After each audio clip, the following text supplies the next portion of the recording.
407 years ago. Pardon me, wrong speech. Just had to make sure everybody's still awake. What a humbling honor this is. It's an absolute privilege to be inducted into the UK Athletics Hall of Fame. First off, I want to thank God for blessing me. He has taken me on quite a journey, with one of the most memorable stops being here at UK.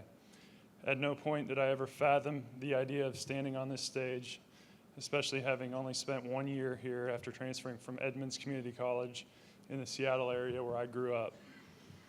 I suppose if there's one school that has a soft spot for a one and done, though, I'd probably pick the right one.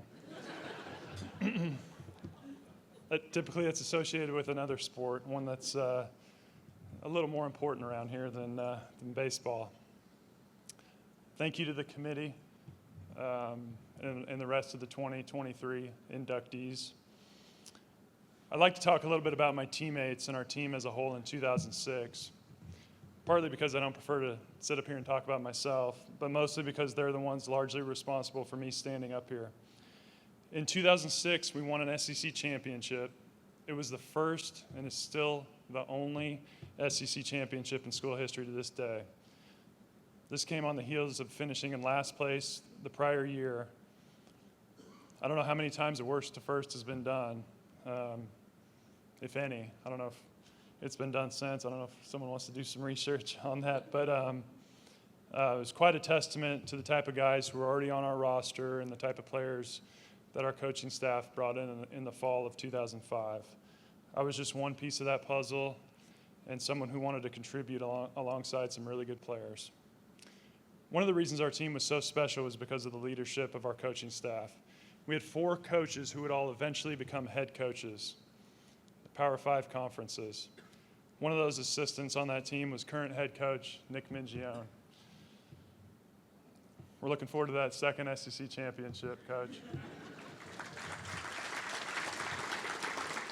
I'll take a national championship, though, too, instead. Coach Minge is one of my favorite coaches of all time for so many reasons, and it's been fun rooting for him from afar.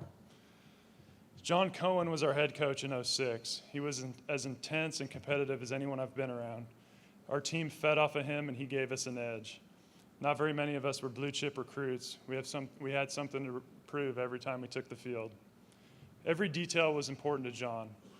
I remember we did a team lift after a Sunday game, and I remember him saying, dead serious, this is the most important lift of the year. I'm thinking, we just swept number 2 South Carolina. How is this lift important to me? I'm ready to go celebrate. But that's the way he was. He was always on to the next and kind of kept us focused. He never went through the motions.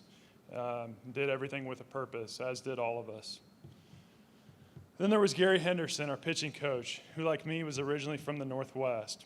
Gary recruited me and is the biggest reason I ended up in Lexington. I remember the first day we met at Edmonds Community College. It was a rainy day, shocking, in the Northwest. But he was there to watch me go through a workout that consisted of batting practice and taking ground balls. I was actually extremely disappointed in how I hit. And immediately afterwards, I remember thinking, there's no way he's interested in me coming to UK after watching that. Thankfully, he saw something I didn't that day. He later admitted to me that he loved the defense that I displayed in that workout. I had some coaches who made a profound impact on me before arriving on campus here at UK. I can't say enough about how the coaching staff at Edmonds Community College prepared me for this level. They knew the game and really challenged me, put me in situations that tested me, and brought the best out of me. I left there with a toughness that didn't exist when I first arrived my freshman year. Although I was prepared for baseball when I arrived here, I wasn't necessarily prepared for the demands of the classroom. So a big thank you goes out to academic advisor Michael Stone. He kicked me in the rear end many a time, deservedly so. He's the best in the business at what he does. As some of the other inductees might also recognize, it takes a lot of belief to perform at a high level in athletics, especially in baseball, a failure sport. Belief is not something that can simply be turned on. It takes nurturing.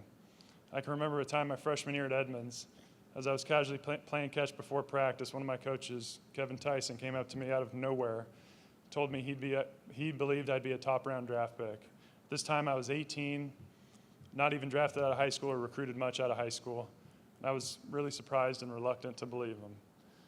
I remember struggling even in my first 5 or 6 games in a Kentucky uniform and being down a bit. I remember sitting in the airport terminal in San Antonio getting ready to fly back to Lexington. John Cohen pulled me aside, told me that my spot in the lineup would never be in jeopardy and that to just go out and relax and do my thing. That really allowed me to be at my best. I remember Coach Bohannon before our first conference series. We were about to finally be tested after cruising through a non-conference schedule. We were all kind of huddled around, about to take the field, the 9 of us that are about to take the field. And he was going around pointing at each of us and just complimenting each player. And I remember him pointing at me and saying, "Strieby, you're the best bleeping player in the league." I thought, well, if you say so, it must be true. I remember Gary Henderson one time at Tennessee. I took a swing and my bat went flying out of my hands. I kind of rushed over to the on-deck circle to quickly put pine tar on my bat and hurry back to the batter's box. While I'm putting on pine tar kind of frantically in a hurry, Gary says, "Hey, slow down. Take as much time as you want. You own this place." These are just a few of the many seemingly insignificant moments that made a huge impact on me. I remember my recruiting visit. After being on a boring junior college campus for 2 years, I was chomping at the bit to get on a lively college campus where there was some fun to be had. I remember kind of formally being shown around campus during the day. That evening, they said, "You're going to go with your host, Michael Bertram." He's here tonight, by the way. Bert was kind of known for breaking the fun meter. But that evening, I couldn't wait to hear about the fun Bert had planned for that night. I'd heard stories about recruiting trips and the type of fun that guys had. But, well, it turned out no plans that night. I remember being back in my hotel room about 8 o'clock, staring at the wall, wondering what is going on. But thought this would be a little more fun. But we actually made up for it and then some. So Bert he played first base the year before I arrived, and I don't think anyone wanted to see me play third base. So he moved over, played third. I played first. We ended up being drafted by the same team, the Tigers, together, and played A-ball together, and actually had the same host family in Grand Rapids, Michigan. So we more than kind of made up for that recruiting trip, and thankfully I picked Kentucky, even though that wasn't the most fun of evenings. That poor host family we stayed with, by the way. As I finish, I'd like to recognize my family. Some of my earliest baseball memories were of my dad coaching me and my mom being at every game. Thank you for supporting me, Mom and Dad. With 4 boys of my own now, I realize the effort your involvement required. I also want to thank my wife, the biggest home run I ever hit, for making this weekend possible. All 4 of my boys are here as well: Will, Hudson, Grady, and Bo. I'd also like to dedicate this induction to my brother, Karsten Strieby, who passed away a little over a year ago. Not a day goes by you aren't heavy on my heart. In closing, I just want to say my gratitude for this university is off the charts. It was a joy and a privilege to put on that Kentucky blue. Thank you.